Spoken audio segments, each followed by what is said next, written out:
സമരവുമായി മുന്നോട്ടെന്ന ആശാവർക്കർമാർ. ആശാവർക്കർമാർക്ക് ജനുവരി മാസത്തെ ഓണറേറിയം കുടിശ്ശിക അനുവദിച്ചതിന് പിന്നാലെയാണ് പ്രതികരണം. കുടിശ്ശിക നൽകണമെന്നത് ഒരാവശ്യം മാത്രമാണ്. സമരം തുടരുമെന്നും ആശാവർക്കർമാർ അറിയിച്ചു. ജോലി ചെയ്തതിനുള്ള തുകയാണ് ഇപ്പോൾ തന്നത്. പ്രധാന ആവശ്യങ്ങൾ ഇനിയും തീരുമാനമായിട്ടില്ലെന്നും ആശാവർക്കർമാർ പറഞ്ഞു. വിവരങ്ങളുമായി ടിൻഡു ദാസ് ഒപ്പം ചേരുന്നു. അതായത് ഈ കുടിശ്ശിക തന്നു തീർത്താലൊന്നും ഞങ്ങൾ പിന്നോട്ടില്ല, തരേണ്ടതാണ് തന്നത്, ഇനിയാണ് ഞങ്ങളുടെ പ്രധാന ആവശ്യങ്ങളുള്ളത്. അങ്ങനെ ആശാവർക്കർമാർ കടുത്ത നിലപാടിൽ തുടരുന്നു അല്ലേ ടിൻഡു?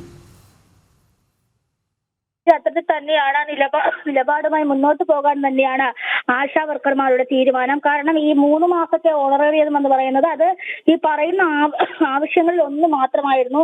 അത് ഈ സമരം തുടങ്ങിയ ആദ്യത്തെ ദിവസം തന്നെ ധനമന്ത്രി അത് കൊല്ലത്തുൾപ്പെടെ പ്രതികരിച്ചതാണ്. കാരണം ഈ 3 മാസത്തെ ഓണറേറിയം ഇൻസെന്റീവ് ഉടൻ തന്നെ അക്കൗണ്ടിൽ വരുമെന്ന് അന്ന് പ്രതികരിച്ചതാണ്. പക്ഷെ അത് അക്കൗണ്ടിൽ വരാൻ തന്നെ ഏതാണ്ട് 18 ദിവസം എടുക്കുന്നു. നമുക്കറിയാം, വളരെ തുച്ഛമായിട്ടുള്ള ഒരു ഓണറേറിയം കൊണ്ടാണ് ഈ ആശാ വർക്കർമാർ അവരുടെ ജീവിതവുമായി മുന്നോട്ട് പോകുന്നത്. അപ്പോൾ അവർക്ക് ഈ മുടങ്ങിക്കിടക്കുന്ന ഓണറേറിയം അല്ലെങ്കിൽ അത് ആ സമയത്തിന് ലഭിച്ചാൽ മാത്രമേ ഒരുപക്ഷെ അവർക്ക് ജീവിക്കാൻ പോലും സാധിക്കുകയുള്ളൂ. ഇവരുടെ പ്രധാനപ്പെട്ട ആവശ്യം ഇതൊന്നുമല്ല. ഈ ഓണറേറിയം വർദ്ധിപ്പിക്കുക, ലഭിക്കുന്ന ഓണറേറിയം സമരം ചെയ്യാതെ തന്നെ എല്ലാ മാസവും കൃത്യമായി ലഭിക്കുക, ഇൻസെന്റീവിന് ഓണറേറിയം ലഭിക്കാനുള്ള മാനദണ്ഡങ്ങൾ മാറ്റുക, അതോടൊപ്പം തന്നെ വിരമിക്കുമ്പോൾ ഇവർക്ക് ഒരു തുകയും കൊടുക്കാറില്ല, തുക 5 ലക്ഷമായിട്ട് നിജപ്പെടുത്തുക തുടങ്ങിയ ആവശ്യങ്ങളൊക്കെയാണ് ഇവർ മുന്നോട്ട് വെക്കുന്നത്. ജനസംഖ്യ അടിസ്ഥാനത്തിലാണ് ആശാ വർക്കർമാരെ തീരുമാനിക്കുന്നത്. അപ്പോൾ 1000 പേർക്ക് ഒരു ആശാ വർക്കർ എന്ന അടിസ്ഥാനത്തിലാണ് ഒരുപക്ഷെ ഇത് നിശ്ചയിച്ചിട്ടുള്ളത്. അപ്പൊ ആ മാനദണ്ഡങ്ങളൊക്കെ മാറ്റുക എന്നൊരാവശ്യം ആശാ വർക്കർമാർ മുന്നോട്ട് വെക്കുന്നുണ്ട്. അപ്പോൾ എന്തായാലും ജോലി ചെയ്തുള്ള കൂലി മാത്രമാണ് നിലവിൽ ഇപ്പോൾ ഇവർക്ക് ലഭിച്ചിട്ടുള്ളത്.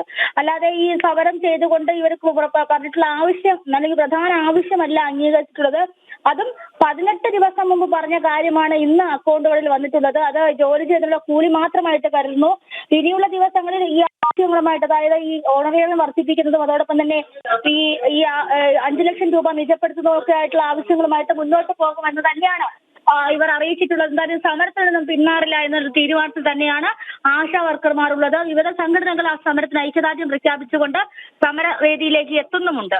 കൃഷ്ണരാജ്, ഞങ്ങളുടെ പ്രധാന ആവശ്യങ്ങൾ നിങ്ങൾ കണ്ടെന്ന് നടിക്കൂ, പരിഗണിക്കൂ, അപ്പോൾ സമരം അവസാനിപ്പിക്കാം. അല്ലാതെ തരാനുള്ള തുക തന്നു തീർത്തത് കൊണ്ട് ഞങ്ങൾ പിന്നോട്ടില്ല എന്ന് ആവർത്തിച്ച് വ്യക്തമാക്കുന്നു ആശാ വർക്കർമാർ. വിവരങ്ങൾ നൽകുകയായിരുന്നു ടിൻഡു ദാസ്.